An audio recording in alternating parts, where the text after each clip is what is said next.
સુરત શહેરની યુવતી સાથેના દુષ્કર્મ કેસમાં આજીવન સજા ભોગવી રહેલા આસારામને હાઈકોર્ટ તરફથી મોટી રાહત મળવા પામી છે. તબીબી કારણસર હાઈકોર્ટે આસારામના જામીન 1 મહિના લંબાવ્યા છે. તો મળતી માહિતી મુજબ સુરત શહેરની યુવતી સાથેના દુષ્કર્મના કેસમાં ગાંધીનગર કોર્ટે આસારામને આજીવન કારાવાસની સજા ફટકારી છે, જેની સામે તેને ગુજરાત હાઈકોર્ટમાં અપીલ દાખલ કરતા આસારામને તબીબી કારણોસર સુપ્રીમ કોર્ટે ગત 31 માર્ચ સુધી વચગાળાના જામીન આપ્યા હતા. તેમજ વધુ જરૂર પડે તો સુપ્રીમ કોર્ટે હાઈકોર્ટમાં જવાની છૂટ આપી હતી. તેથી ગુજરાત હાઈકોર્ટે આસારામની અરજી ઉપર માર્ચ મહિનામાં 30 જૂન સુધી 3 મહિનાના જામીન મંજૂર કર્યા હતા. જ્યારે આ જામીનની મુદત પૂરી થતાં આસારામે જામીનની અરજી લંબાવવા માટે હાઈકોર્ટને અરજી કરી હતી. ત્યારે આસારામની જામીન અરજી પર આજરોજ હાઈકોર્ટે સુનાવણીમાં હાથ ધરવામાં આવી હતી. ત્યારે આસામની હંગામી જામીન વધારાની અરજી ઉપર 1.5 કલાક કરતાં વધુ સમયની સુધી સુનાવણી ચાલી હતી.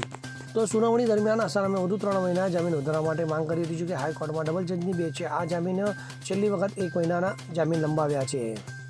Bureau report CN24 news. હવે જુઓ દેશ દુનિયાની તમામ ખબરો તમારી આંગળીના ટેરવે. ઉઠાવો મોબાઈલ અને Google Play Store પરથી ડાઉનલોડ કરો અમારી CN24 ન્યૂઝ મોબાઈલ એપ.